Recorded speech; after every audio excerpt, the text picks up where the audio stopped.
Hi guys, харсамбрада тавтаа морил та бүхэндээ энэ өдрийн мэндийг хүргэе. За өнөөдрийн та нартай ярих хэрэг бол цус, нүж, аллах таллах байхгүй хөнгөн хэрэг. 2016 онд Jay Sherry гэх хүн гинтэл дэлхийд даяар алдаршсан. Үргэлж инээмсэглсэн тайван эерэг. Энэтхэгт 3 жил ламын амьдралаар амьдарч тэндээс сурсан ухаанаа хүмүүс түгээдэг гэх түүний дүүх сая хүнийг татсан. Удалгүй өөрийн гэсэн сая даагчтай болж хамгийн борлуулалт сайтай номыг гаргаж алдартай подкасттай болсон. Дэлхийн томоохон брэндүүд болох Gap, Coach болон BMW зэрэг брэндүүдтэй хамтарч ажиллаж Ben Affleck болон Jennifer Lopez хоёрын хурмыг нь хүртэл хөтөлсөн. Их нэртэйгээ Холливуудад $8 сая харшид амьдарч эхэлсэн. Ламаас дэлхийн хамгийн алдартай амьдралын зөвлөгөө өгдөг болсон гүрүү нарын нэг болсон түүний замнал бараг л төгс дүүх шиг харагддаг. Гэхдээ нэг асуудал байсан.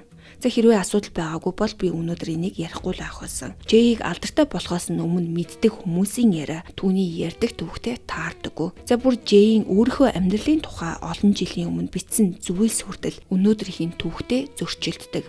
Ингээд Их Британийн нэр хүндтэй Guardian гэх 90 сурвалжлах сэтгүүл зүйн хэвлэл түүний өнгөрсөн амьдралыг ухаж эхлэхэд Jay Sherry-гийн хүмүүст олон жилийн турш ярьсан түүх үнэхээр үнэн байсан уу гэдэг асуулт гарч ирсэн. Энэ түүхийн төгсгөлд өнөөдөр та бүхэн минь энэ хүн үнэхээр амьдралын зөвлөгөө өгдөг гүрүү юу эсвэл зүгээр л шири скамер байсан уу гэдгийг шүүх болно. Ингээд та нар минь бэлэн бол өнөөдрийнхөө шүүлтийг эхлэе.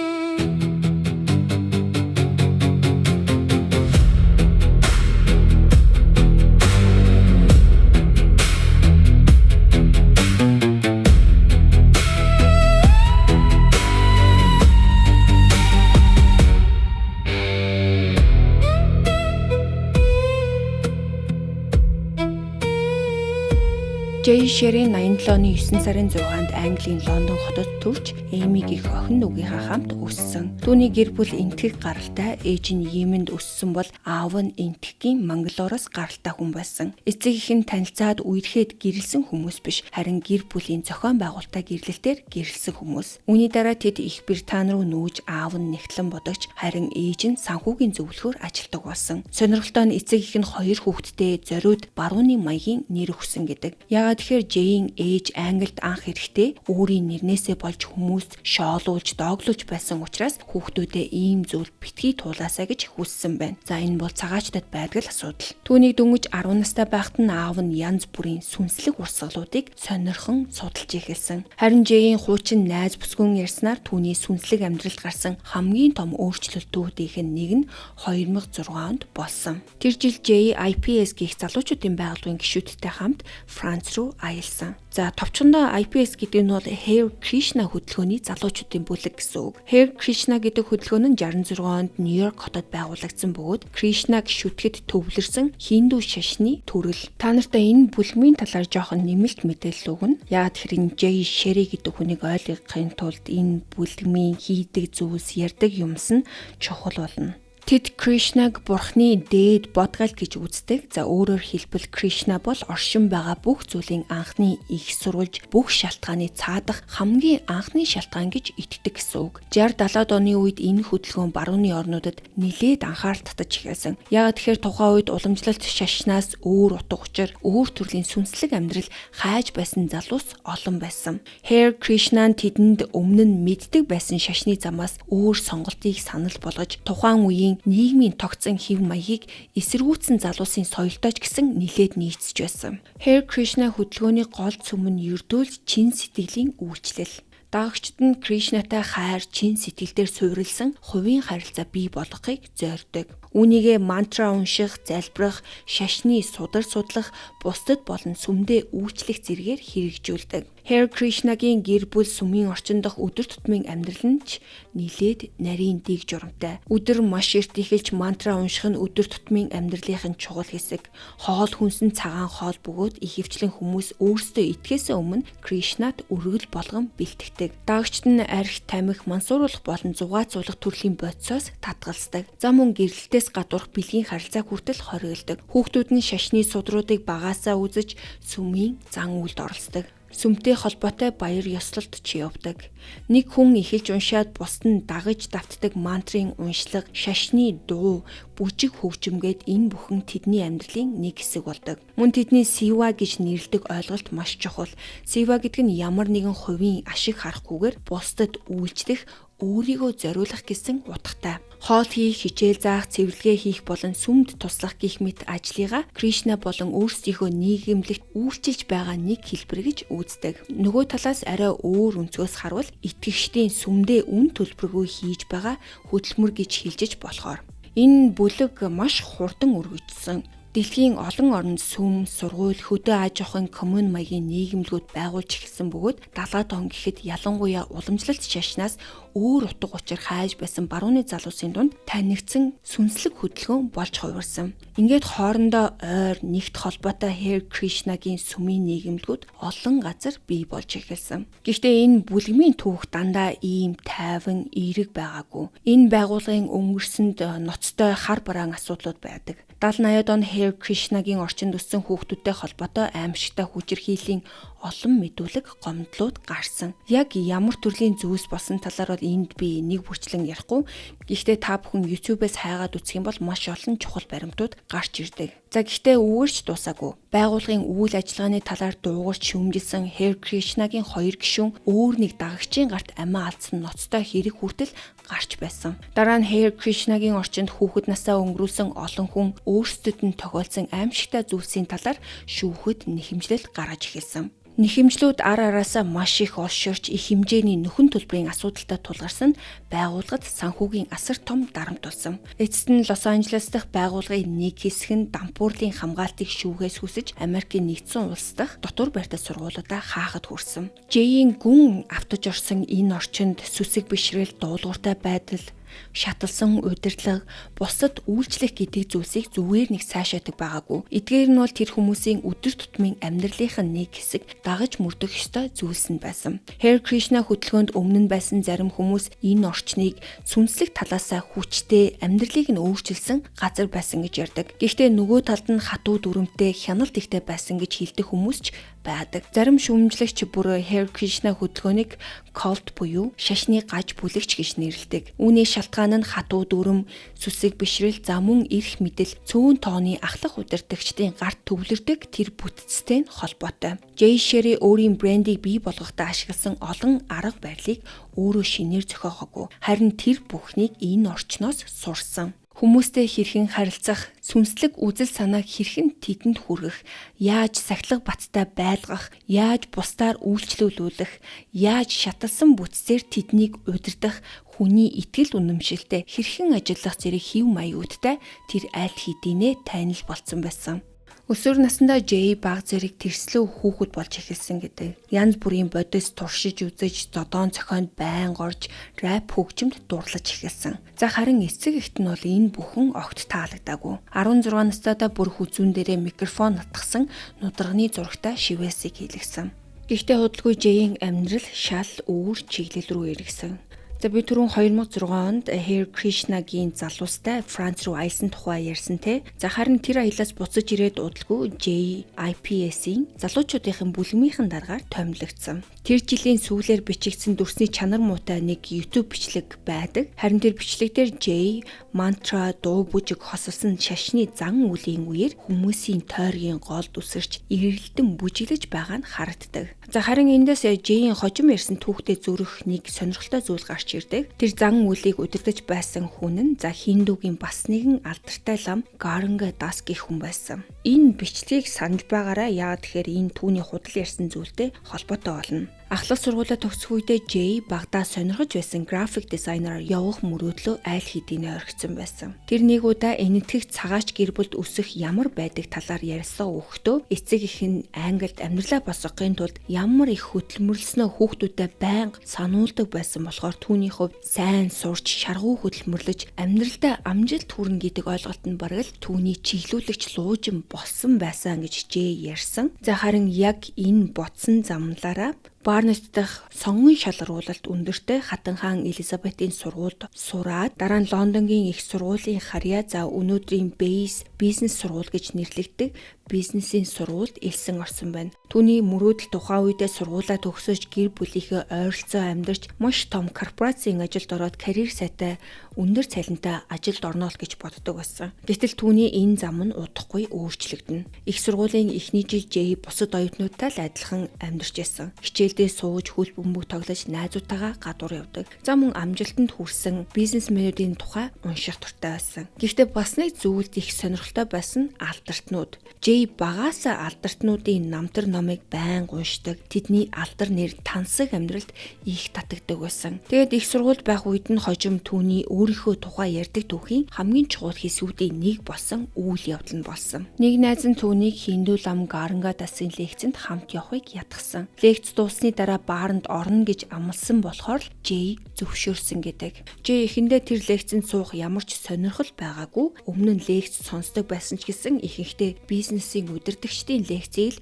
сонирхдог байсан байна. Гэхдээ найз нь ятгсаар байгаад л хамт очсон. Харин тэр орой бүх зүйл өөрчлөгдсөн гэж Жэй ярьсан. Түүний хэлснээр бол би бүх амьдралынхаа турш юу ч гүгээс бүх зүйлтэй болсон хүмүүсийг л сонирхдог байсан. Ядуугаас баяжсан хүмүүсийн түүх гэсэн үг. Харин тэр орой анх удаа зориуд эсрэг замыг сонгосон хүнтэй уулзсан гэж ярьсан байна. За өөрөөр хэлбэл энэ Гаранга Дас гэдэг хүн нь бол бүх зүйлтэй болохын төлөө биш, харин материалын зүйлээс зориуд татгалзсан хүн гэсэн үг. Жэй тэр ламыг утга учиртай амьдралтай хүн гэж харж эхэлсэн. Тэр үеэс эхлээд Гаранга Дасыг Их Британи даяар дагаж их сургууль болон компаниудад тавьдаг лекцүүдэд нь суудаг болсон гэж ярьдаг. Зун болон сургуулийн амралтаараа энтэх рүү явж Гаранга Дасыг тэнд байх үед нь шашны төвд нь байрладаг байсан байна. Тэр аяллуудын нэгэнд Жэйтэй хамт байсан хүн түүнийг анх эрэхтэй яг л Лондоны бүдүүлэг бой маягийн ааштай залуу байсан ч удалгүй тэр амьдралын хэв маягт гүн орсон гэж дурссан байдаг. За харин энэ цаг үеэс эхлээд Жэй бараг л шашны амьдралаар амьдарч эхэлсэн гэсэн үг. Тэр бүр их сургуулийнхаа кампус дээр 7 хоног бүр жижиг уулзалтуудыг зохион байгуулж өөрийн сурч мэдэж байгаа сүнслэг зүйлсээ бусадтай хуваалцдаг болсон. Цаг өнгөрөх тусам сүнслэг амьдрал түүнийг улам хүчтэй татсаар байсан. 2010 онд их сургуулаа төгсөх үедээ Жэй корпорацийн ертөнцийг орхиж ламын амьдралд өөрийгөө зориулахар шийдснээ зарласан. За эндээс харах юм бол Жэйийн өөрийнх нь ярьдаг хувилбараар яг тэр нэг лекцэл түүнийг энэ сүнслэг зам руу оруулсан. Гэхдээ асуудал нь бол эндээс эхэлдэг. Баримт, хуучин бичлэг бусад хүмүүсийн дурсамжийг харахад Жэй тэр амьдрал өөрчилсөн лекцээс дор хаяж 1 жилийн өмнө Гаранга Дастай харилцаж нөгөө Хэр Кришнагийн арга хэмжээнүүдэд нь оролцож байсан нь харагддаг. Тэгэхээр хожим олон жилийн турш ярьсан шиг нэг орой нэг ламын лекцэнд санамсаргүй суугаад тэр мөчөөс амьдрал нь бүрэн өөрчлөгдсөн гих түүх яг тэр чигээрээ болсон хэсэгтэр асуулт гарч ирдэг. За магадгүй Гаранга Дасын удирдсан тэр шашны зан үйлд Жэй оролцож байгаа хуучны бичлэг одоо интернетээс алга болсон шалтгаан ч гэсэн үүнтэй холбоотой байж болох. Жэйийн ярьснаар үүний дараа тэр Мумбайгийн ойролцоох нэг тосгонд байдаг Хинду шашны төв рүү явсан. Тэнд материалын амьдрал болон дэлхийн амжилтын араас хөөцөлтгөөс бүрэн татгалзсан гэдэг. Костюма улбар шар ламын хувцаар сольж үсээ хусуулж өөр арваад эрэхтэйтэй хамт бараг хоосон шахан өрөөнд нимгэн дэвсгэр дээр унтдаг болсон гэж ярьдаг. Дараагийн 3 жилийн турш нэгч мөнгөгүй лам шиг амьдарч бүх амьдралаа үйлчлэл зориулсан гэж Жэй олон удаа ярьсан. Энэтхэг Европ, Их Британи даяар аялж нийгэмлэгүүд байгуулж орон гэргүй хүмүүст хоол өгч бясалгал зааж байсан гэдэг. За энэ бол хожим Жэй ширэгийн алдартай замналынх нь эхлэл болсон түүх. Тэгээ сонсоод бол үнэхээр тийм хүний анхаарал татгаар түүх байгаа ёстой тий. Амжилт мөнгөний замаар явж болох байсан залуу бүх зүйлийг орхиод энтэг рүү явж 3 жил мөнгөгүй лам болж амьдраад дараа нь эргэн ирж дэлхийд сурсан зүйлээ заасан. Гэхдээ сэтгүүлчид энэ түүхийн жижиг мэдээлэл бүрийг нэг бүрчлийн шалгаж эхлэхэд арай өөр зураг гарч ирсэн. Гардны мөрдөн сурвалжилснаар Жэй 2010 оны орчимд энэтхэгт бүрэн тусгаарлагдсан 3 жил амьдарсан биш, харин Английн баруун хойд зүгт байрладаг Ватфорд гэдэг хотын гадна байрлах Хэр Кришнагийн эзэмшлийн газарт суурьшсан байсан. Энэтхэг рүү явсан нь үнэн, гэхдээ өөрийнх нь тухайн үед бичиж байсан блог болон бусад их сурвалжаас харахад энэтхэгт байсан аяллууд нь зүгээр л богино хэмжээний бөгөөд нийлээд бараг л 4 сар хүрэхгүй байсан гэж мэдээлсэн. Түүний энэтхэгт өнгөрүүлсэн 4 сар хүрэхгүй тэр хугацаанд ламын амьдралаар өнгөрөөгүй. Харин ном бичих, блог хөтлөх, олон нийтийн өмнө лекц тавих зэрэг зүйлд зарцуулагдж байсан. За тэр бүр энэ хугацаанд их сургуульд хичээл зааж байсан. Харин хөдөлгөөний хуучин гишүүд сэтгүүлчдэд Жэйийн амьдрал уламжлалт ламын хатуу дэхтэй төдийлөн адил байгаагүй гэж ярьсан байдаг. Улбар шир ламын хувцастаа явхаасаа илүүтэйгээр биеийн тамирын хувцас зэрэг энгийн хувцастай харагддаг байсан. Тэгээд нөгөө амьдралыг нь өөрчилсөн гих лекцийн он сарн ч гэсэн тогтоогдоогүй. Жэй заримдаа тэр лекцэнд суухдаа 18 настай байсан гэдэг, өөр үед 19 настай, заримдаа бүр 20 гаруй насны ихэнх үедээ байсан ч гэж худлаа ярьдаг. Лекцэн их сургууль сурч байх үед болсон уу, эсвэл сургуулаа төгссөний дараа болсон уу гэдг нь хүртэл түүхээ хизээ ярьж байгаагаас шалтгаалаад өөрчлөгддөг. Энэ бол зүгээр хэдэн жилийн өмнөх үйл явдлын насыг 1-2 жилээр андуурсан асуудал биш гэж шүүмжлэгчид үздэг. Яагаад гэвэл энэ түүх өөрөө Жэйийн олон нийтийн өмнөх дүр төрхийг үнэмшилтэй болгосон хамгийн гол суурь нь. Гэсэн ч эдгээр зөрүүтэй мэдээлэл түүнийг зогсоогоогүй. Харин ч тэр энэ түүхээ ашиглан өөрийгөө сүнслэг багшийн дүрээр олон нийтэд таниулж, эцэст нь алдартай дэлхийн хэмжээний брэнд болгож чадсан.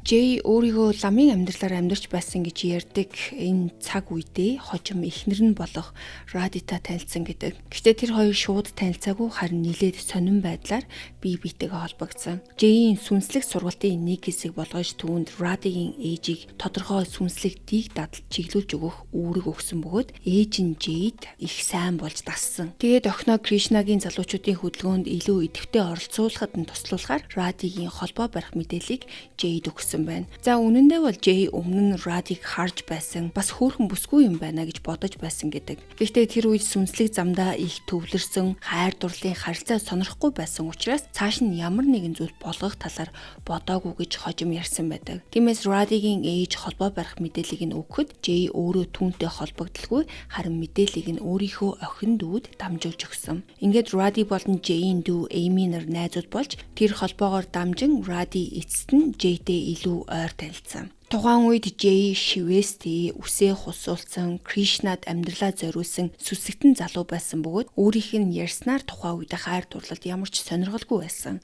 Харин нэг өдөр Жэйийн дүү Жэйд Ради чамд үнэхээр сайн гэдгийг хэлээд Жэйч гэсэн өөрөө Радид сайн гэдгээ хүлээн зөвшөөрсөн бөгөөд удалгүй ламын амьдралаа орхиж эхлэхдээ зэрэгцээд тэр хоёр улам дотносож эцэст нь үерхэж эхэлсэн. 2013 оны сүүлээр Жэй шашны төвөөс гарч Лондон руу буцаж ирснийхаа дараа Радид нэлээд тийм романтик байдлаар гэрлэх саналыг тавьсан. Тэр моринд хэрэгтэй аялал зохион байгуулж гинэт гарч ирсэн акапелла хамтлагаар Бруно Марсын дуу дуулуулж гэрлэх санал тавихад Ради зөвшөөрсөн юм байна. Удалгүй Жэй нэгэн компанид ажилд орсон ч гэсэн сүнслэг амьдралаасаа бүрэн холтоогүй. Харин ч эсэргээрээ сүмд сурсан зүйлсээ ажлын орчинтой хослуулж, хамт ажилдах хүмүүстэй бясалгалын хичээл, сургалт зохион байгуулж, Бхагавад Гита буюу Хинду шашны ариун сургаалыг анхаарлаа төвлөрүүлэх, зөв шийдвэр гаргах, бусдыг удирдан чиглүүлэх зэрэг ажил амьдралд хэрэгтэй ойлголтуудтай холбон тайлбарладаг болсон. Нэг удаагийн сургалтанд нь хэдэн 100 хүн оролцох үеч байсан бөгөөд Жэй зүгээр нэг тайзан дээр гараад яриа зогсохгүй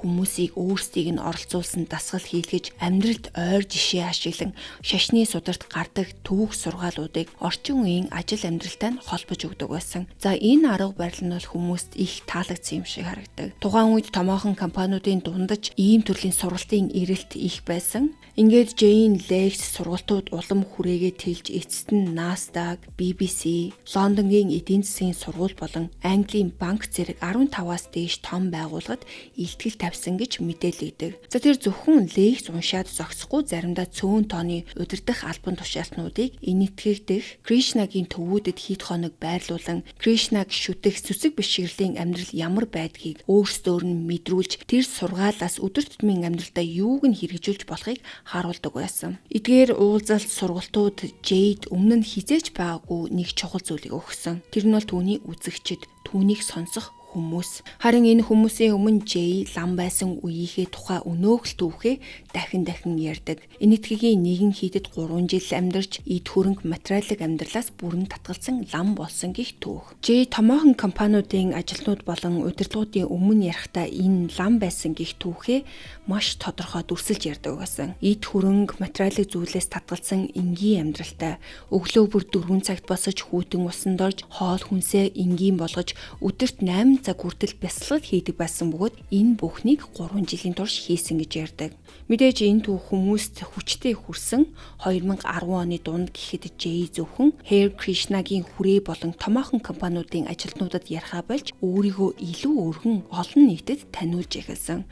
Ингээд 2016 онд урам зориг амьдралын зөвлөгөө өгсөн богино бичлэгүүдээ интернетэд оруулж эхэлснээр түүний карьер асар хурдан өөрчлөгдсөн. Бичлэгүүд нь Facebook, YouTube дээр асар хурдан тарж удалгүй Instagram болон бусад олон нийтийн сүлжээнд ч төгж эхэлсэн бөгөөд богино хугацаанд Jay Sherry сая хүнд хүрдэг хүн болж чадсан. Гэхдээ хожим өөрийнх нь ярьдаг шиг энэ өсөлт зөвхөн Жэй ганцаараа өдөр шөнөгүй хөдөлмөрлсөний үр дүн байсан уу гэдэгт дээр бас асуулт гарч ирдэг. Гардны мөрдөн сурвалжлагад дурдсанаар Жэй Кришнаг дагш залуучуудын дунд аль хэдийн тодорхой байр суурьтай болсон байсан. Олон 10 залуу сүсэгтэн түүний бичлэгүүдийг үзэж олон хүнд хүрэхэд тусалдаг байсан. Тэд зураг авалтанд тусалдаг, бичлэг эвлүүлэн, өөрсдийн цахим хуудсандаа хуваалцсан, бусдад тарааж сурталчилдаг. Харин энэ бүх ажлынхаа төлөө ямар нэгэн хөлс авдаггүй байсан байна. Шүүмжлэгчдийн хэлж байгаагаар үүнийг зүгээр нэг Jay Sherry-д үн төлбөргүй ажиллаж байгаа хөдөлмөр гэж тайлбарлаагүй, харин сүсэг бишрлийн үйлчлэл өөрөөр хэлбэл Кришнад үйлчилж байгаа нэг хэлбэр гэж ойлгуулдаг байсан. Jay-ийн эерэг сургаал мессежийг олон хүнд хүргэж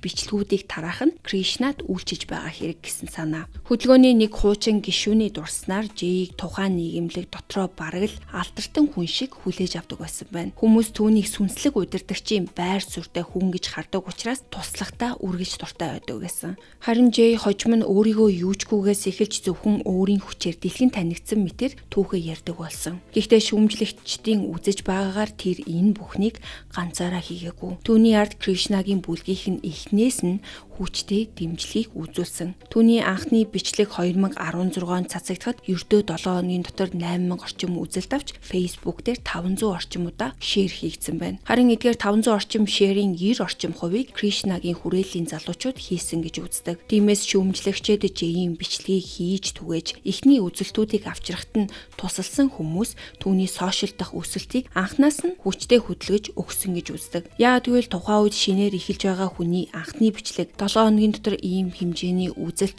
шеэр авахд тиймч түгээмэл зүйл байгаагүй. Тэгээд энэ сошиал медиагийн алгоритм ажиллаж эхэлнэ. Богино хугацаанд олон хүн нэг бичлэгийг үзэж шеэр хийж түүнтэй идэвхтэй харилцах тусам Facebook тухайн бичлэгийг илүү олон хүнд санал болгож эхэлдэг. За өөрөөр хэлбэл эхний хэдэн зуун хүний хүчтэй дэмжлэг цааш хэдэн мянган хүнд хүрэх түлхэж болсон байх боломжтой гэж үздэг. Тиймээс Жэйийн амжилтыг үгүйсгэж байгаа хэрэг биш, харин би юучгүйгээс ямар ч тусламжгүйгээр ганцаараа ихэлсэн гэдэг түүний түүх нь бодит байдлыг бүхэлд нь харуулдаггүй байж магадгүй гэж шүүмжлэгчид хэлдэг. За би яг энэ хэсэг дээр өөрийнхөө сошиал медиагийн талаарх бодлыг та нартай нэг хэдхэн минутанд яриад өгье. Та нар миний саяын тайлбарласан хэсгээс яг одоогийн Монголын сошиал медиагийн нийгэмд юу болоод байгааг багч гисэн тусгаж авч чадсан болов уу гэж бодож байна. Та нар заримдаа айгүй сонин зураг бичлэг хийдэг хүмүүсийг хараад энэ одоо ийм мэдрэл муутай балаа юм байж яаж ийм олон дагагчтай болдгийг, яаж бичлэг нь ингээд олон хүмүүст хүрчтэй ингэж гайхаж харж л байсан баг. Гэтэл яг үнэндээ ямар ч хүн контент хийсэн байлаа гэсэн сошиал медиад хүмүүс тухайн контентэнд сайнаар хандж гин үү, муугаар хандж гин үү гэдгээс үл хамааран олон хүн үзэж, комент бичиж, шеэр хийж, бүр хоорондоо маргалдах тусам тэр контент улам олон хүний анхааралд ордог. Тэгээд нөгөө хүн нь маш олон үзэлт, маш олон дагагчтай болчдөг. За тэгэл өөрийгөө инфлюенсер болчлоо гэж боддог. За тэгээд Монголын нөхцөл дээр бол боддороо бараг л инфлюенсер болчдөг. Тэгээд дараа нь юу болдгоо гэхээр буцаад биднэрт маркетинг хийдэг. Ямар нэг бүтээгдэхүүн сурталчлан, юм зарна. Тэгээд анх тэр хүний постн дээр уурлаж, комент бичиж, найсаа шеэр хийж, энийг хардаа гэж тарааж исэн хүмүүсийн зарим нь сүүлдээ нөгөө хүнийхээ сурталчиж байгаа юмыг худалдаж аваад сууж идэг. За нэг ийм сонин cycle үүссэн байсан шүү. Тийм болохоор миний хэлэх гээд байгаа зүйл бол ерөөсөө ийм хүмүүсийг өөгшүүлж, дэвэргээд авах ямар шаардлага байхгүй, зүгээр л хайжих хэрэгтэй. За яг бид нар болохоор тэр хүнийг шүүмжилж байна гэж бодож болно. Гэтэл нөгөө талаасаа тэр шүүмжлэл нь тэр контентийг улам олон хүнд хүрэхэд нь тусалж идэг. Тэгээ яг энэ Монголын нийгэмдэр үүнийг нь бүр ашиглаад сурцсан маркетинг хийдэг аюул болон инфлюенсер нэртэй хүмүүс байгаа. Би зөвхөн та нартай энэ талаар өөрийнхөө бодлыг хуваалцсан. Тэрнээс биш заавал намайг сонс ингэдэг гэсэн юм бол ерөөсөө байхгүй шүү. За ингээд бүгдээрээ хэрэглүүгөө буцаад оръё. За түүний анхны гаргаж байсан бичлэгүүдийнх нь ард урам зориг өгөх хөгжим явж Жэй өөрөө хааны газар тайван сууж за нэг яг л нэг амьдралын бүх учрыг олцсон хүн шиг харагддаг. Түүний ярианы дундуур уулын оргилд ялалт байгуулсан мэт гараа өргөн зогсох хүмүүс, дэлбэлж байгаа цэцэг, хамтдаа инээж бүжигдэж байгаа хүмүүсийн дүрс бичлэгүүд гардаг. За бүр Ганди, опера зэрэг алдартай хүмүүсийн дүрсийг хүртэл оруулдаг. За харин Жэй энэ бүхний дээгүүр анхаарлаа төвлөрүүлж амьдрах, амьдралын бэрхшээлийг хэрхэн даван туулах, өөрийнхөө илүү сайн хувилбар болох тухай ярьж мэдээж лам байсан үеэсээ олж авсан өөрийн мэрэгэн ухааныг хуваалцдаг. За одоо эргээд харахад нэг жоохон хэтрүүлэгтэй бүр инээдтэй ч юм шиг сонсогдож магадгүй. Гэхдээ тухайн үед 2016 оныг бид нэр ярьж байгаа. Тэр үед бол яг л нэг өөрийгөө хөгжүүлэх, амжилтын төлөө зогсолтгүй зүтгэх үзэл бол яг оргил үедээ явж исэн. Илүү их ажил, бага унд, өөрийгөө даачил, хүсвэл чи юу ч хийж чадна гэсэн агуулга бол хаасаагүй болсон. За бүр нэг хэсэг чи залхуу болохоор ядуу байгаа юм гэсэн үгнүүд хүртэл хаасаагүй төгж байсан. Үүнтэй зэрэгцээ цахим орчимд алдартай болсон хүмүүс бичлэг бүтээгчид улам хүчтэй болж бүр уламжлалт том хэвлэл мэдээллийн хэрэгслүүд хүртэл тэдний тухай ярьдаг болсон байсан. Facebook-ыг нээсэн ч, YouTube-ыг нээсэн ч хаашаал гүйлгэн тэнд хин нэгэн таны анхаарлыг татах гэж оролдоно. Чи чадна, мөрөөдөлчин биелэн зүгээр л илүү шаргуу хөдөлмөрл эерэг бай гэсэн мессеж хаасаагүй. Гэхдээ нөгөө талаасаа энэ төрлийн хүмүүс нэг зүйлийг маш нарийн мэдрүүлдэг. Та хангалттай хичээхгүй байна. Та хангалттай амжилттай биш. Та одоо байгаа хүнээсээ илүү дээр болох ёстой. Харин санаа зовлтгүй яагаад гэвэл таны тэр бүх асуудлыг шийдэх сургалт, ном, хөтөлбөр, бүтээгдэхүүн тэдэнд өөрсдөд нь байгаа. Ингээд жирийн хүмүүс ч гэсэн нэг зүйлийг анзаарч эхэлсэн. Интернетээр бусад амьдралаа яаж зөв авч явахыг зааж, урам зориг өгч, өөрийгөө хөгжүүлэх тухай ярьдаг хүмүүс үүнээсээ сая долларыг тэгэхээр хүмүүсийн толгойд мэдээж нэг бодол орж ирдэг. Эднэр ингэж мөнгө олж болоод байгаа юм чинь би яагаад болохгүй гэж. Монголд бол ингэж баяжсан нэлээ хэдэн хүмүүс байгаа шүү. За тэр үед бол нэг төрлийн нэг хийрхэл газар авсан гэхэд болно. Өчигдөрхөн гэртээ хүүхдээ хараад байж байсан хөршээж хамт ажилдаг хүн эсвэл урд нь ийм зүйл огт ярьдаггүй байсан эрүүл сарвал найзчин хүртэл гинэт би амьдралаа өөрчилсөн. Тэгээ одоо бусад хүмүүс ч гэсэн амьдралаа өөрчлөхөд нь тусалнаа гэд гинэт гарч ирдэг ийм үе байсан. За энэ Жэй Шери бол яг энэ давуулгыг сайн ашиглаж чадсан. Тэр Кришнагийнхаа залуусын тусламжтайгаар өөрийгөө хөгжүүлэх, амьдралын зөвлөгөө өгөх чиглэлийн олон бичлэгтэй болсон. Гэхдээ олон нийтийн сүлжээнд нэг асуудал байсан. Хүмүүсийн анхаарлыг байнга татаж, бичлэгээ олон хүнд хүрэхийн тулд тасралтгүй шин зүйл оруулах хэрэгтэй. Тэгээд Жэй урт бичлэгнүүдээсээ богино хэсгүүдийг тасалж, тус бүрийг нь тусдаа бичлэг болгон оруулж эхэлсэн. Ингэснээрээ өдөр бүр шахуу оруулах шин зүйлтэй болохоос гадна хүмүүс хэдхэн секунд, хэдхэн минутын дотор үзээд ойлгочхоор богино зөвлөгөөнүүдтэй болж тэдгэрийг цааш нь хуваалцахад ч илүү хялбар болсон. За харин энэ бүхэн нь Жэйийн гол давуу талуудынх нь нэгэн болсон. Ингээд Жэй өөрийгөө хүмүүсийн сэтгэлгээ, амьдралын хэв маягт нөлөөлөх хүн, амьдралын зөвлөгч, сүнслэг багш гэсэн байр суурьнд оруулж чадсан бөгөөд барууны сонсогчд ч гэсэн түүнийг асар хурдан хүлээж авсан. За бодоод үцхээр бас дүр төрхөн ч гэсэн бусдаасаа өөр шивэстэй лам байсан залуу мөртлөө орчин үеийн хувцас өмссөн. Сүсэг биширлийн тухай хит хүнд хэлээр ярихгүй харин ажил, харилцаа, амжилт, аз жаргал, өөрийгөө хөгжүүлэх тухай энгийнээр ярьж амьдралаа яаж илүү дээр болгох вэ гэдгийг заадаг. Харин хүмүүс түүнээс улам ихийг хүсэж эхэлсэн. За тэдний нэг нь бол Huffington Post сонины үүсгэн байгуулагчдын нэг Ариана Huffington. Тэр Жэйг ажилд авч Жэй Нью-Йорк руу нүүж Facebook-ээр шууд дамжуулдаг Follow the Reader нэртэй нэвтрүүлгийг хөтлөг болсон. Тэндээ тэр зохиолчид олон нийтэд нөлөөтэй хүмүүс, амжилтын зөвлөгөө өгдөг хүмүүстэй ярилцаж анхаарлаа төвлөрүүлэх ажил мэргэжилдээ амжилт гаргах зэрэг сэдвээр тэр хүмүүстэй ярилцдаг байсан. За яг тэр жил Jay болон Roddy хоёр ч гэсэн гэрлэж хиндүү уламжлалаар нилээд тансаг хурмыг хийсэн. Гэхдээ шинэхэн гэрэлсэн хосуудын бал сар нь хүлээх хэрэгтэй болсон. Яагаад тэгэхээр тэр үед Jay-ийн карьер хурдтай өсөж байсан.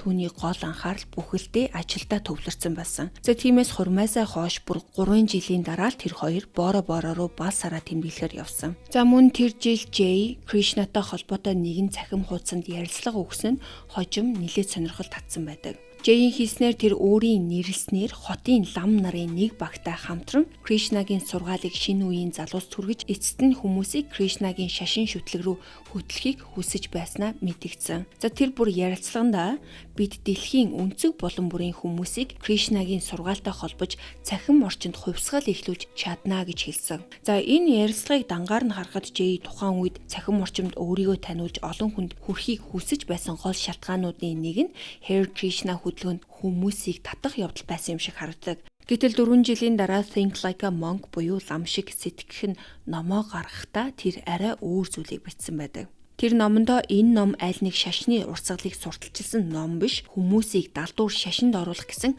аргач биш, үнэхээр биш шүү гэж Jay бичсэн. Өмнөх ярилцлага дээрээ Кришнагийн сургаалыг дэлхийд даяар түгээж хүмүүсийг эцэст нь тэр итгэл үнэмшил рүү хөтлөх тухай ярьж байсан хүн 4 жилийн дараа номондоо энэ бол хүмүүсийг шашинд оруулах дал дарга биш гэж тусгаалan тайлбарсан нь мэдээж анхаарал татдаг. Jay-ийн Huffington Post-д ажилласан хугацаа тийм ч удаан үргэлжлээгүй. Удалгүй тэр өөрийгөө сурталчилахын тулд заавал даргын доор ажиллаж өөр том байгууллагын нэр хүндийг ашиглах шаардлагагүй гэдгийг ойлгосон бололтой. Өөрийнхөө бичлэгийг илүү тогтмол оруулахад л хангалттай байсан. 2018 онд Jay Roddy хоёр цахим ертөнцийн алдартнуудын төв болсон Калифорниагийн Лос Анжелес руу нүүсэн. Дараа жил нь буюу 2019 онд Jay On Purpose гэдэг нэртэй өөрийн подкастыг эхлүүлсэн. Эхний зочдын дунд Russell Brand, Kobe Bryant зэрэг алдартнууд мөн өөрийгөө хөгжүүлэх, бизнес болон амжилтын чиглэлээр танигдсан Gary V, David Goggins гэх зэрэг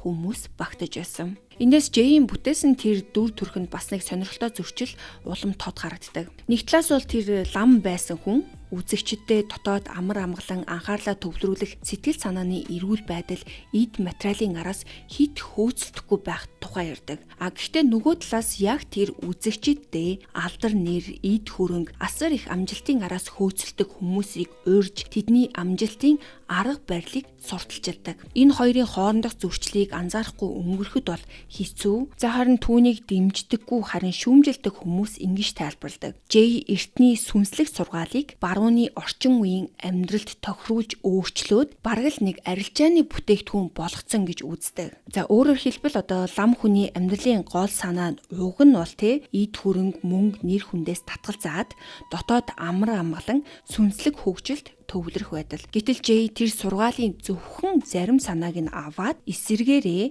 илүү амжилттай болох, карьераа өсгөх, мөнгө олох, өөрийгөө хөгжүүлэх хүсэлтэй барууны хүмүүст тэдэнд тохирсон хэлбэрээр хүргэж эхэлсэн гэсэн шүүмжлэл. За харин энэ шүүмжлэлийг арай амьдралд ойрхоноор тайлбарлая гэх юм бол хэдүүлээ хятад хоолыг аваад үзье. Хятад хоол бол хятадтай өөр амттай. За би өөрийгөө тоогооч хүн гэж бодоод би энэ хоолыг Америк хүмүүст зарахын тулд арай илүү чихэр нэмж амттай яг тэдний дуртай байдлаар нь хийж байж тэр хоолыг барууны хүмүүс идэнэ гэсэн үг. Тэгэхээр энэ Jay гэдэг хүнийг шүүмжлээд байгаа хүмүүсийн шүүмжлэл нь Jay бол лам гэдэг хүний мөн чанарыг нь үгүй хийгээд зөвхөн ашиг олохын тулд барууныханд зориулж энэ зүйлийг бизнес болгоод байна л гэж шүүмжлээд байгаа юм. Подкаст хийж эхэлсэн тэр жилдээ On Purpose podcast нь хит хитэн улсад Apple-ийн жагсаалтын 1-р байрт орж исэн. Гарснаасаа хойш 12 сарын хугацаанд ихэд 64 сая гаруй удаа татагдсан. Гэхдээ энэ үед зарим хүн нэг зүйлийг анзаарч ихсэн. Jay өмнө нь Hare Krishna хөдөлгөөнд үнэн ч байсан мөртлөө одоо өөрийн контентууд дээрээ Hare Krishna-ч тэр хиндүү шашинч тэр бараг огт дурдагдхаа болсон. Харин Jay Sherry гэх брэнд улам хүчээ авч ихсэн. 2019 оны ихэр тэр Ellen-ийн шоунд зочноор оролцсон. Мөн тухайн үеийн нэгэн ярилцлагада зөвхөн Facebook-ийн сурталчилгааныхаа орлогоос сар бүр 6 оронтой тоогоор хэмжигдэх долларын орлогыг олдог гэж ярьсан байдаг. За өөрөөр хэлбэл тэр үед бол Jay хүсэж байсан амжилттай аль хэдийнэ хүрсэн байсан. За гэхдээ нууцлсан зүйл хизээ нэгэн цагт ил гардаг. 2019 он гэхэд интернет орчинд инфлюенсерүүд болон self-help буюу өөрийгөө хөгжүүлэх салбарыг хүмүүс өмнөхөөсөө илүү шүүмжлэлтэй харж эхэлсэн. За энэ хандлага нь бол 2020 оны хөл хорионы үеэр бүрч илүү хүчтэй болсон. Өмнө нь ядуу хүнд амьдралаас асар их амжилтанд хүрсэн түүх ярьдаг гүрүү болон инфлюенсерүүдийг биширдэг байсан олон хүн тэдний хит их мөнгө хөөсөн байдал өөрсдийгөө хиттэй үйлгэж сурталчилдаг байдлаас нь залхаж эхэлсэн. За энэ том өөрчлөлтийн эхний жишээнүүдийнх нь нэг нь бол Rachel Hollis гэх эмэгтэй. 2019 оны 1-р сард BuzzFeed түүнийг бусдын бүтээлээс хуулбарсан хэмээн шүүмжилсэн нийтлэлийг гаргасан. За тухайн үед энэ Rachel Hollis өөрийгөө хөгжүүлэх салбарын хамгийн алдартай эмэгтэй зохиолч, лайф коуч, нөлөө бүхий хүмүүсийн нэг байсан. Тэр дэлхийд танигдсан олон брэндүүдтэй хамтран ажиллаж бүр Oprah-гийн илтгэгчээр нь хүртэл оролцож байсан. Гэхдээ бүтээл хуулбарсан гэх энэ асуудал нь Rachel Hollis-ийн олон нийтэд бий болгосон тэр төгс дүр төрхөд гарсан анхны том ан цав нь болсон. За удалгүй яг ийм асуудал Jay Sherry-г дагаж эхэлсэн. Rachel Hollis-ийн тухай нийтлэл гарснаас ердөө 7 сарын дараа YouTuber Nicole Arbor Jay-г бусад зохиолж author-уудын урам зориг өгөх ишлэл түүхүүдийг хуулж аваад өөрийнх юм шиг нийтэлдэг гэж буруудсан. Зүгээр нэг санааг нь ашигласан гэж яриаггүй. Зарим тохиолдолд тэр бусдын бичсэн ишлэлийг аваад жинхэнэ зохиогчийн нэрийн оронд шууд өөрийнхөө нэрийг тавьсан гэж мэдээлэл гаргасан. Николийн бичлэгийг маш хурдан тархаж Jay Sherry-г хүмүүс илүү нухацтай шалгаж эхэлсэн. Үүний дараа Jay-ийн баг олон 10 хуучин постод засаж, жинхэнэ их сурвалж, зохиогчдын нэрийг нь нэмж, эсвэл заримыг нь бүр устгасан. Хуулбарлсан гэх энэ мэдээлэл гарсны дараа 100 гаруй постод өөрчлөлт орсон. За үүгээр ч дуусаагүй. Хэд хэдэн контент бүтээгч Николтой холбогдож өөрсдийнх нь бүтээлийг Jay зөвшөөрөл авалгүй, ямар ч төлбөр өгөхгүйгээр ашигласан гэж хэлсэн байна. Тэдний ихэнх нь Jay-тэй харьцуулахад бол жижиг хүрээний контент бүтээгчд байсан. Зарим нь бүр Николийн бичлэг гарахаас нэлээд өмнө Jay-тэй өөрсдөө холбогдох гэж оролдож байсан. Өөрсдийнх нь бүтээлийг сошиал хуудаснуудаасаа устгахыг удаадараа хүссэн ч Jay хариу өгөөгүй. Тэр контентийг нь ч устгаагүй гэж тэд ярьдаг. Харин асуудал олон нийтэд ил болсны дараа л өөрчлөлт хийж эхэлсэн. Шүүмжлэгчдийн хувьд энэ нь бол нэг удаагийн санамсаргүй алдаа биш, давтагддаг зан үлийн нэг хэсэг юм шиг харагддаг. За өөрөөр хэлбэл тэдний үзэж байгаагаар Jay зөвхөн лам байхдаа сурч мэдсэн зүйлээ хүмүүст хуваалцж байгаагүй. Бусдын бичсэн ишлэл, түүх санааг өөрийн болгож ашиглаад зарим тохиолдолд түүгээрээ брендинг, гэрээ, илтгэлийн төлбөр зэрэг хэлбэрээр мөнгө олж байсан гэж буруутгасан. Энэ нь зөвхөн бичсэн постуудаар хязгаарлагдаагүй. Тэр зарим видео дээрээ бусдын ишлэл, түүхийг бараг үг үсгээр нь ярьдаг мөртлөө зохиогчийг дуртаагүйгийнх шүүмжлэлж гарсан. Харин ингэснээр үзэгчид тэр санаа, тэр түүхийг Jay өөрөө бодож олсон юм шиг ойлгох боломжтой байсан байна. Гэхдээ энэ бүх дуйлан Jay-гийн өсөлтийг бараг зогсоогоогүй. За харин энэ бүхнээс ердөө 1 жилийн дараа 2020 онд Jay Think Like a Monk гэдэг номоо гаргасан. Энэ ном түүний өөрийнх нь түүхийг дэлхийд даяар улам алдартай болгосон. За номын үндсэн түүх нь бол нэг л танил, амбиц, мөнгө, тав тухтай амьдралаа орхиж лам болсон залуу дараа нь энгийн амьдралдаа иргэн ирээд тэндээс сурсан зүйлсээрээ бусдад илүү ухамсартай, зоригтой амьдралыг заана. За тэгээд номондоо бол өөрийнхөө амьдралын түүхүүдийг практик зөвлөгөөтэй хослуулж, бясалгал, өөрийн бодол, мэдрэмж, анхаарал төвлөрүүлэх дадлыг өдөр тутмын амьдралдаа хэрхэн ашиглаж болохыг тайлбарласан. Дэмжигчдийн хувьд ном нь бол үнэн сэтгэлээсээ бичигдсэн урам зориг өгсөн бүтээл. Харин шүүмжлэгчид эртний нарийн төвөгтэй сургаалуудыг хит энгийн болгосон. Мөн Jay-г 3 жил лам байсан гэх худлаа мэдээг танилцуулсан гэж үзсэн. Jay энэ номондоо эртний хиндүү судрын сургаалуудыг орчин үеийн хүнд амархан ойлгогдох богин энгийн хичээлүүд болгон хувиргасан. Хэдхэн султаар л хүн уншиж дуусгаад би амьдралын тухай нэлээд гүн зүйл ойлгочихлоо гэсэн мэдрэмж авч болох төрлийн ном байсан гэсэн үг. Гэхдээ энэ нь бол зүгээр нэг ном байгаагүй. Энэ ном Jay-гийн дараагийн шатны үсрэх тавцан нь болж өгсөн. Түүний хувийн түүх, лам байсан гих дүр төрх, өөрийн гих сургаал, зөвлөгөөнүүдийг нэг дор багцлаад зарж брэнд болгон хөгжүүлэх боломжтой бүтээгдэхүүн болгосон. За энэ үед Jay Hollywood-ийн хамгийн алдартай хүмүүстэй ч гэсэн ойртож эхэлсэн. Тэр бүр Will Smith-ийн хувийн сүнслэг зөвлөх болсон. Удалгүй Jay хүмүүсийн өмнө биечлэн амьд арга хэмжээ уулзалтуудыг зохион байгуулж эхэлсэн. Түүний нэг онцлог нь үзэгчдтэйгээ маш дотн харилцаа үүсгэх. Тайзан дээрээс би та нартай хайртай гэх мэт үгийг хэлж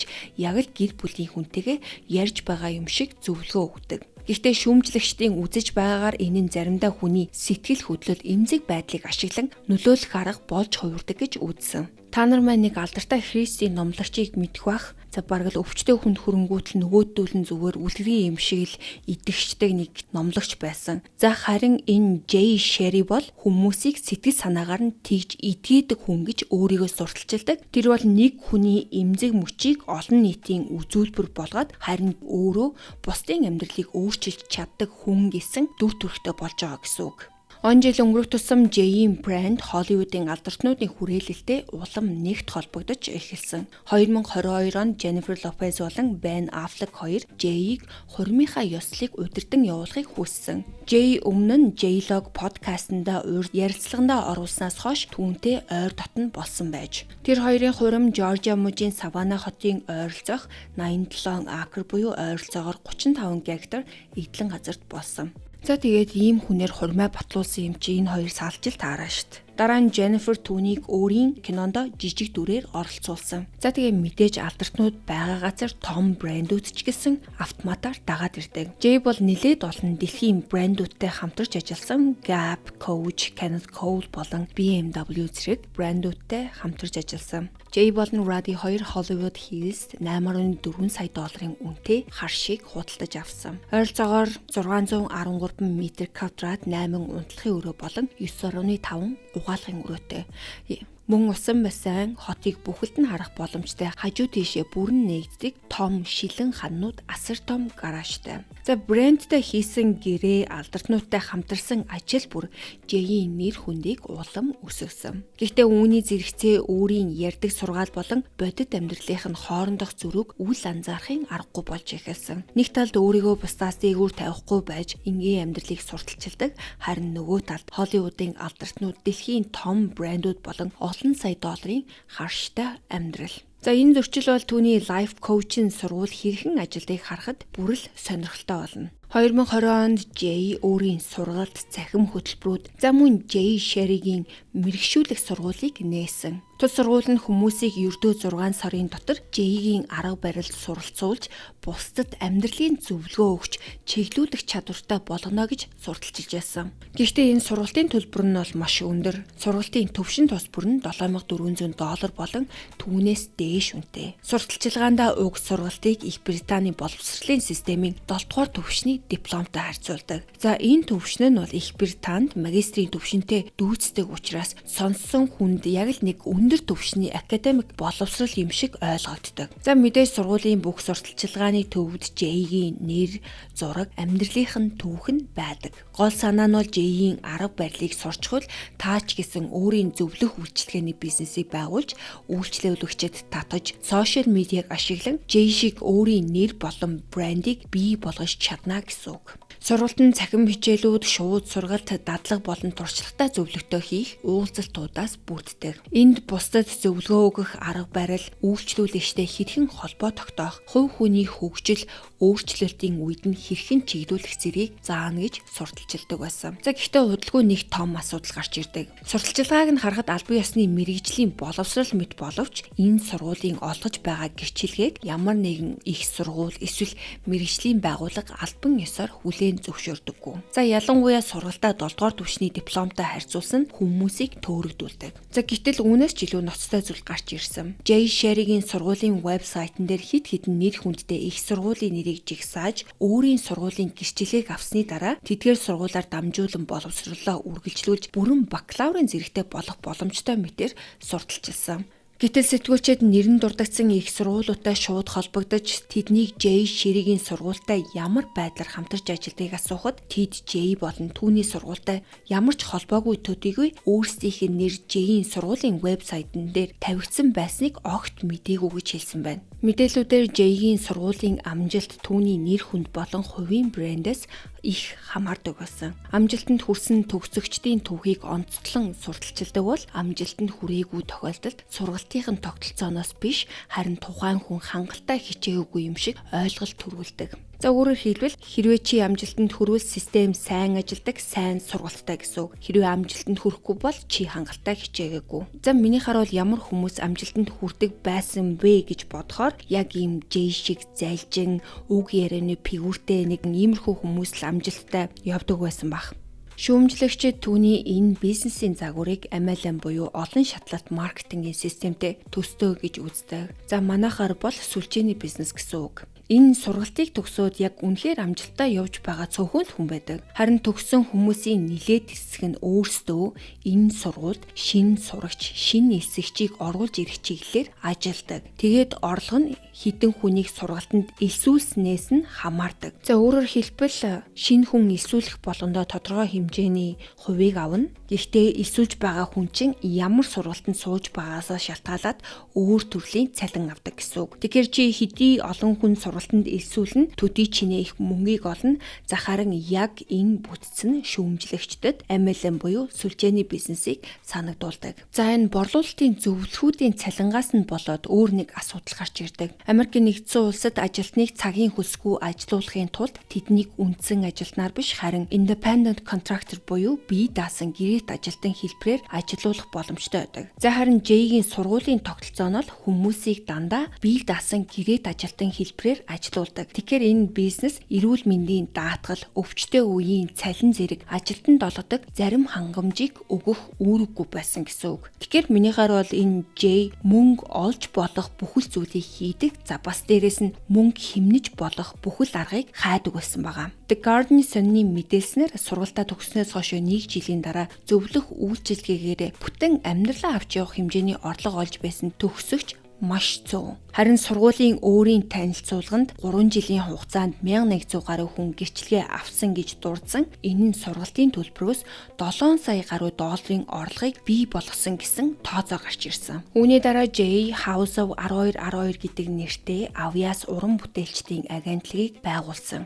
Тус агентлаг уран бүтээлчдэд брэндтэй хамтрах, өөрсдийгөө хөгжүүлэх, үзэгчдийн хүрээгээ нэмэгдүүлэхэд туслана гэж сурталчилж, орлогын тодорхой хувийг авдаг. 2024 оны 2 дугаар сард Guardian сонин Jay Shiri болон түүний бизнесүүдийн талаар дэлгэрэнгүй мөрдөн сурвалжлагыг нийтэлсэн. За харин тэр үед бол Jay-гийн талаар эргэлзээ аль хэдийнэ гараад эхэлсэн байсан. Хуучин дагагчид нь хаалтай бүлгүүдэд асуудлуудын талаар ярьж, Кришнагийн хуучин гишүүд өөрсдийн туршлагаа хуваалцаад эхэлсэн байсан. За мөн зарим зохиолч, зөвлөх, сүнслэг багш нар өөрсдийн бүтээл үг хэллэгийг Jay-гийн нэрийн дор харах болсон гэж мэдгдсэн. Хамгийн том маргаануудынх нь нэг нь түүний лам байсан тухай түүх бодит байдлаас хэтрүүлэгдсэн гэсэн асуудал. Нийтлэл гарсны дараа Jay-гийн өмгөөлөгчд албан ёсны гомдлыг хүргүүлж буруу талуудыг няцаасан. Тэд Jay өөрийн өнгөрсөн амьдралын талаар үннийг ярьсан, Кришнагийн залуусыг ашиглаагүй харин сайн дураараа туслахыг нь